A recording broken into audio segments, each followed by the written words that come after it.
I first heard of it through a local TV station.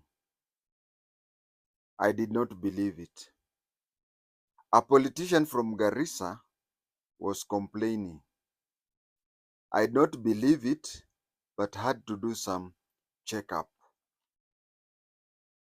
The way the politician put it across was like a certain areas of this country, Masalani in particular, had a state of emergency.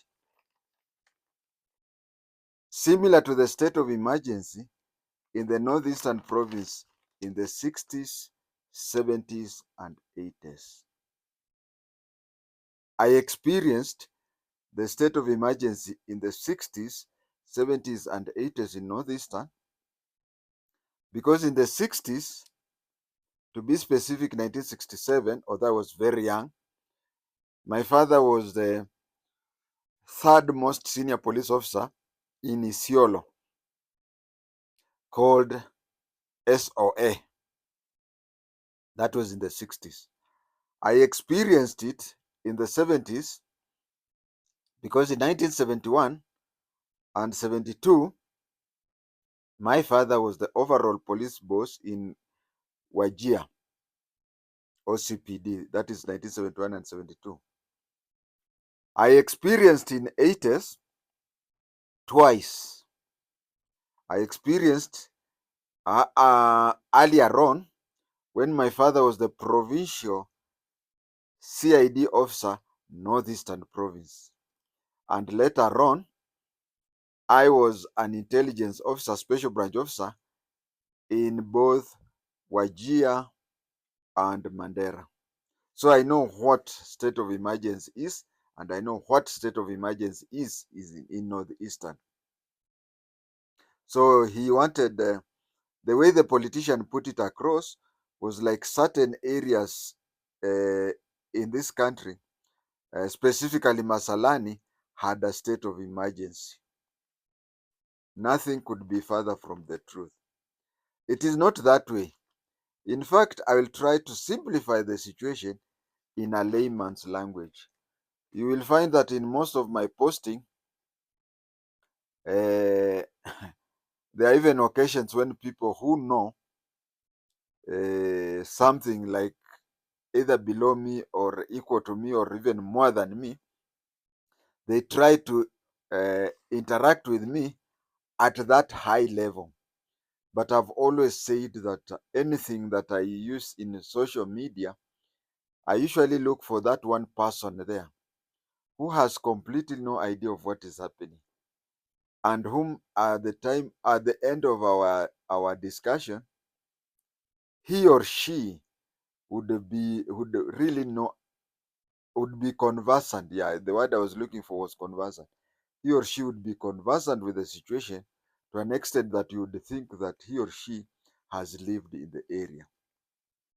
That is, first of all, simple language, and second and last is that at the end of the day, someone who has no knowledge of what is happening there has a knowledge that people would even think that he or she is a resident of the place. The leader I've just said has an opportunity to go to the relevant government offices and come out with the answers, but he chose not to. It is leaders like this who are supposed to get answers from the government and then pass the same to the residents of Masalani or any other place.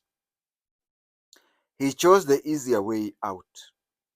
Nothing is good in Kenya now than appearing to be the defender of your tribe. Where there is where there is no threat, you create one. You see, if you look at what is happening to many people here, uh, like those who are going to courts and whatever, you find people are now saying he is being targeted because he belongs to our tribe. He belongs to our tribe. We do not even look for something to happen, whatever. We just say, we just look at the tribe first. Yes, this leader may genuinely have interest of his tribe. First of all, I think from the way he was talking, he does not come from that constituency. But anyway, I also don't come from that constituency. If you have any issue, you go to the nearest government office, you get the clearance. But because in Kenya today, it is flashy, the cheapest way to make yourself into leadership, you don't have to have people line up and give them 500 shillings every day during the campaign time. No, you have to appear as if either you are defending the tribe, or you want it to appear that you are being punished because of your tribe. I am one of the first people to demystify National Intelligence Service. I would probably be the very first to have done so. There was even a time I would talk about it, and the people would say, "Are you not afraid of your life? Are you not crossing the red line?" No, I felt that the people on the street need to know what I was saying. In fact, even during the many trainings that I attended, are they many? Let's say a few trainings that I attended, I formed an opinion, and I used even to ask our course officers that supposing people on the street know more than what they know, then they would tell me that if the people on the street know more than what they know, the country can be safer. Uh, that is what I'm saying. I was among the first people to come out openly. I was happy that during the lecture, public lecture at the NIS University, the press had an opportunity of the first ever public lecture to pick topics that would enlighten Kenyans. Many speakers, but I don't know whether there were many, but there were two major speakers. There was the Director of Intelligence, Nurdin Haji, he gave a speech. There is the CDF, Chief of Defense Forces. But when the Chief of Defense Forces was there, he was not there as the Chief of Defense Forces, no. He was there as the Chancellor of the National Intelligence Service University. He was there as a Chancellor. So when the Chancellor talked, uh, they picked 5 minutes topic.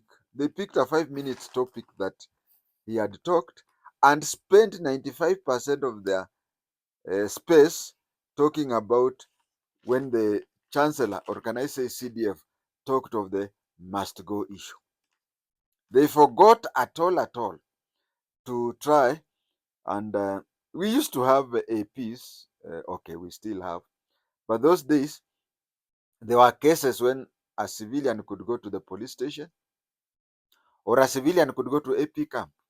These were two different police, or there still are police formations, but somebody at the village knew what to report at the AP camp and what to report at the police station. It is also important for people to know what entails the NIS. I was not there, but I do believe that a lot of such questions were answered at that time. Or even the people who were present, especially journalists, were given a golden opportunity to cross examine the speakers so as to get information and pass it to the people. But what did they do? They concentrated on the issue of Kanyarire saying the must go issue. It was talked in less than 5 minutes, but 95% of whatever they talked was about that. Oh, now the military, now, whatever. But again, I have to tell you that Kanyariri was not there in his capacity as the CDF. He was there in his capacity as the chancellor of the NIS University. My estimation is that each sub-county in the country there is has less than 5 security intelligence officers. It has less than 5. NIS officers. But how many National Police Service personnel are there in a sub-county? We have the Kenya Police Service, we have the Administration Police Service, we have the Directorate of Criminal Investigation in the same sub-county, isn't it? But as I said, you'll be very lucky to find a sub-county with 5 people. Maybe in places like Gilgil, Naivasha, Molo. That is when you can find a sub-county with 5 people, with the 5 SIOs. SIOs are security intelligence officers. Now, if the people are just those few, look at NIS budget. The NIS has a larger budget than uh, than the NPS combined. The reason is that we need more of money to go there, because that is identifying problems before they happen, solving them before they happen, so that NPS have just remain to handle issues like Changa and petty thieves. Remember, if NIS is very efficient, the NPS will have little or no work. But if the NIS do little or no work, then the hands of the NPS would be very hard, because NIS is supposed to identify problem, pass it to National Police Service. The National Police Service solves the problem before it happens. Then people just say, why do we have these people idling around, earning more money than the National Police Service, yet they are doing nothing? Yes, when you see the country peaceful, then you should know that NIS is doing its work. Peace and tranquility has no price. It gives people time to go about their daily business unhindered, and therefore the GDP improves. So when NIS is very competent, the amount is the government gets more, because there is no crime. We even now, instead of people closing shops at 5 p.m. and opening at 8 a.m., they can even have 24 hours business, because at 3 a.m. you can leave your place of business and go and sleep without people meeting you. Such a peaceful environment usually involves a lot of training, both locally and internationally. Internationally is like the Batuk in Nanyuki, a British Army training unit in Kenya. Uh, I usually tell people that I was a acting deputy in Mandera. I was the acting deputy in Mandera, but in Elgeyo Marakwet, I was the substantive deputy. I was the acting deputy in Mandera because for nearly a whole year, there were 2 months, was it 3? Because people in Northeastern attend longer leave than other people. So we could say that the boss went on leave 1.5 months, the deputy went 1.5 months, those are taken 3 months. Then the boss went for 4 months abroad for training. And then the deputy again went for 4 months. Now, if you add 8 months plus 3, that is 11. Now, 11, that is the month I went for leave to make it a year. So you find that in Mandela, I was the acting deputy. I was not a substantive. There are some things that the substantive deputy gets, like being the AIE holder. He has authority to incur expenses and such a thing. So you find that you are the deputy, but you don't have that power. You don't get all the powers of a substantive deputy, which I had in Elgeyo Marakwet. So here I'm saying, when I talk about Mandera, is that some courses they also need terrains. They also need terrains, and during my time we did not have such facilities in Kenya, and people who needed to go for those facilities were few. Remember, the NIS today are very many as if you have to compare with the special branch during my time. And so the government ends up seeing that sending such people abroad for courses, sending such people abroad for courses would be very expensive to the department and to the country and to the what do you call the taxpayer. So they start their own they start their own training camp in Kenya. That is why I say that such a training, uh, if the government can mimic such a training environment locally, the government saves a lot of money, and we have camps around certain areas that you find that the kiosks gain. Supposing where you come from, the government starts anything. Let us say even at TVET. Let me just give a very simple example that in your local area they start at TVET. Two or three people would open a kiosk there. Students would come and take tea there, isn't it? So you find that if we get such facilities like those in MASALANI in Garrisa, which mimics the training, whatever that my bosses went when I was in Mandera, it is better because when the government takes Kenyans abroad, it is quite expensive to the government, to the taxpayer. But if we can have such places like what do you call Masalani, then the taxpayer saves something. It is with this in mind that the government identified a place like Masalani. Okay, it is a Masalani, it's not a place like a Masalani, and some areas within Garissa. This is a sparsely populated area where everybody knows everybody.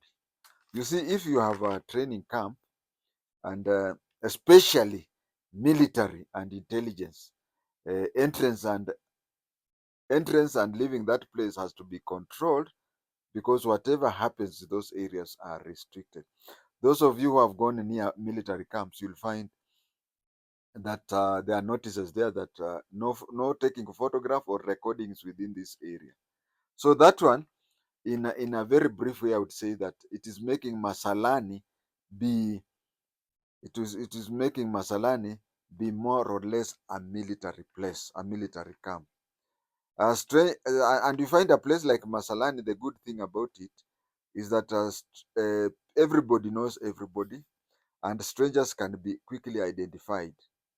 Nothing stops a local from having a guest. But if you have a guest, you have to tell the people, this is my guest and whatever. And the particulars are taken. Me, I come from Lugari, near Webuye. Actually, where I come, my village is part of Webuye, but we are inside Kakamega district, Kakamega County. Now, if I have to visit somebody in Masalani, I have to go there, meet that person, report around that I'm somebody from Webuye, my ID number is this and whatever, whatever. So that strangers from Somalia or anybody else who have no identification should not be there. Because how sure are you that this is not an Al-Shabaab person on a spying mission? If it is allowed for anyone to come and go, how sure are we that foreign states or even terrorist organizations would not use it to infiltrate the NIS training facilities? The politician said that the presence of NIS training facilities could make it easier for terrorist organizations to recruit locals. Nothing further from the truth. Nothing further from the truth. If the declaration of the area was to place the place like the state of emergencies in the 60s, 70s, and 80s, then that would be true. Because the state of emergency that time and today's the target is different. Today, the target is to consolidate and take care of the secret government equipment within the area. The interest is in the secret equipment of the government in that area. But the state of emergency which was there in the 60s, 70s, and 80s was to treat the area, especially Somalis. You cannot differentiate the Somali in Kenya and Somalis in Somalia. So it was to treat each and every Somali like a suspect. eh. So it was people centered, or can I say Somali centered surveillance. Yeah, it was Somali centered surveillance.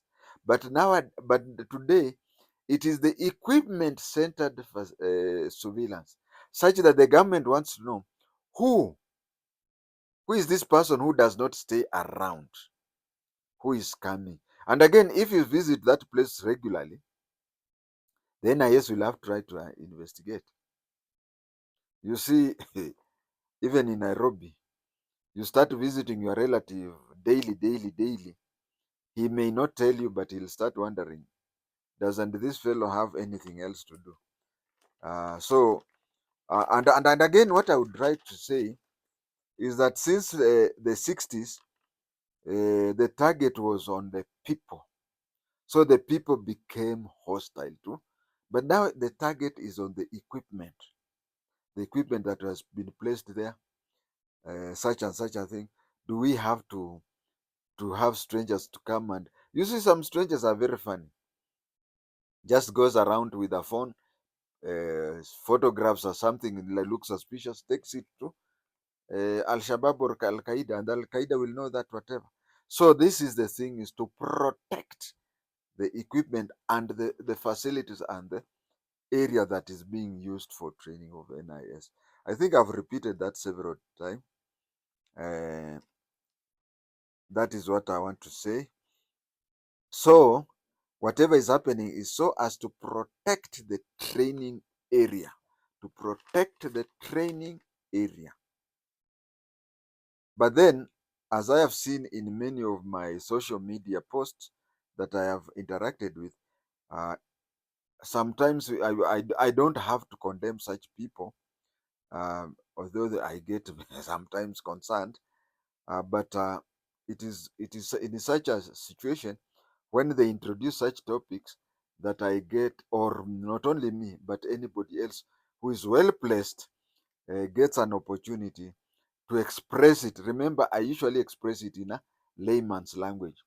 So we get an opportunity to express it to the person on the street. At the end of the day, you find that the person on the street is as much knowledgeable as he or she is required to know. And you see, one thing I was taught in the special branch training school is that knowledge is power. When these people have information of what is happening, uh, they usually are very cooperative. But if they say Makambo is Ali Minene, or something here is being hidden from us, then they become hostile and it becomes counterproductive. So as I finish off, I just want to say that some of these things, like the unfortunate thing that the politician has said, as bad as it may sound, as bad as it may seem, but it also gives a person who has slightly more knowledge than others to try and expound it. I have not been briefed by the system. Maybe if I would have been briefed, I would have given more information. But then again, a third party is always good to give evidence. It's more trusted than the official party, isn't it?